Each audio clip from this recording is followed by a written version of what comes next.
Radhanpur highway 4 રસ્તા પર આવેલ કૈલાસ પ્લાઝા શોપિંગ સેન્ટરમાં લાગી આગ। મોટાભાગની દુકાનો આગના ભેડામાં આવી જતા બળી ખાક। રાધનપુર સુરભી ગૌશાળાના ગૌસેવકો પોતાના પાણીના ટેન્કરો અને ડોલો લઈ આગ કાબુ મેળવવા માટે પહોંચ્યા। રાધનપુર નગરપાલિકાનું ફાયર ફાઈટર આવતા બંધ થઈ ગયું હોય આગ ઉપર કાબુ મેળવવામાં નિષ્ફળ રહ્યું। પાટણ નગરપાલિકાનું ફાયર ફાઈટર પહોંચ્યું, આગ ઉપર મેળવ્યો કાબુ। વ્યાપારીને કરોડો રૂપિયાનું નુકસાન। પાટણના રાધનપુર હાઈવે 4 રસ્તા પર આવેલ કૈલાસ પ્લાઝા શોપિંગ સેન્ટરમાં લાગી આગ। પ્રાથમિક શોર્ટ સર્કિટના કારણે આગ લાગી હોવાનું દેવેન્દ્રભાઈ પાટણ નગરપાલિકા તરફથી આપણું ફાયરનું માવજત આવ્યું છે।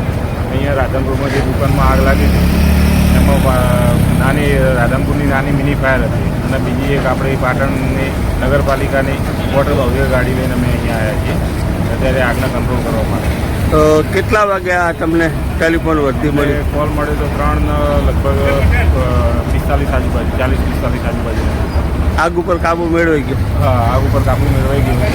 અત્યારે આગ 0 છે, પણ બીજું ચકાસી અને બીજું કંઈ પણ કોઈ જગ્યાએ આગ લાગેલી હોય તો એ હાલ આપણે ચેક કરી અને કામગીરી નથી કરતી। શું ફાયર ગાડી તો આવી પણ અત્યારે ટેકનિકલ પ્રોબ્લેમ લીધે પ્રેશર આવ્યું નહીં। ચાલુ કરી કામગીરી ચાલુ પ્રેશર જ પહોંચ્યું નહીં। ચાલો પ્રેશર વધારે આવ્યું જ નહીં। તો પછી શું પરિસ્થિતિ છે? ટેકનિકલ દેખાડવું પડશે કે અંદર પ્રોબ્લેમ શું છે। શું નામ તમારું? રાવલ ઉપેન્દ્ર। જય સોમનાથ। હું ગણપતભાઈ જોશી, રાધનપુર આમ આદમી પાર્ટી શહેર પ્રમુખ। જે આજે જે ઘટના ઘટી છે કૈલાસ પ્લાઝાની અંદર, એમાં કાયદેસર નગરપાલિકા ગુનેગાર કહેવાય, કારણ કે ત્યાં પાણીની સુવિધા નથી, ફાયર સેફટી છે પણ તેનું કનેક્શન આપેલ નથી।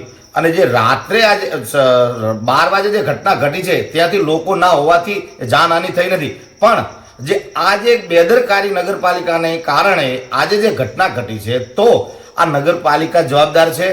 જો નગરપાલિકાના તંત્રને જો આ કરવાની અને આ કરી ના શકતા હોય તો એમને કાયદેસર રાજીનામું આપવું જોઈએ। જે રાજકોટની અંદર જે ઘટના ઘટી એવી જ ઘટના રાધનપુરમાં છે। જો આજે રાધનપુરની અંદર જે આ ઘટના ઘટી છે એની અંદર પાટણ નગરપાલિકા વારે આવી અને એને આગ બુઝાવવાની કોશિશ કરી, આગ બુઝાઈ છે।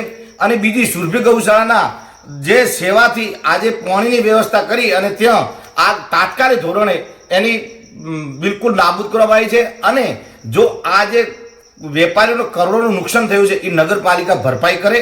અને આ સરકારને હું એવું કહું છું કે આવી ઘટના ના ઘટે એના માટે જાગૃત થવાની જરૂર છે। અને નગરપાલિકાના તંત્રને આ જો કરી નાખે તો કાયદેસર એમને રાજીનામું આપવું પડે। જય જવાન જય કિસાન। રાધનપુર નગરપાલિકાના ફાયર ફાઈટર બંધ છે, બસ શું કહેવામાં? રાધનપુર ફાયર ફાઈટર છે શોભાના ગોઠિયા જેવા છે એ બંધ જ છે। એમાં રાધનપુરની દરેક સામગ્રી નામની છે અને આ જે જીતેલા પ્રમુખ હોય કે નગરપાલિકા કોર્પોરેટ કોઈ લોકો આ ધ્યાન દોરતા નથી। અને આ પરિસ્થિતિથી આજે આ થયું કાલે બીજું ના થાય એવી ભગવાન પાસે પ્રાર્થના કરીએ છીએ।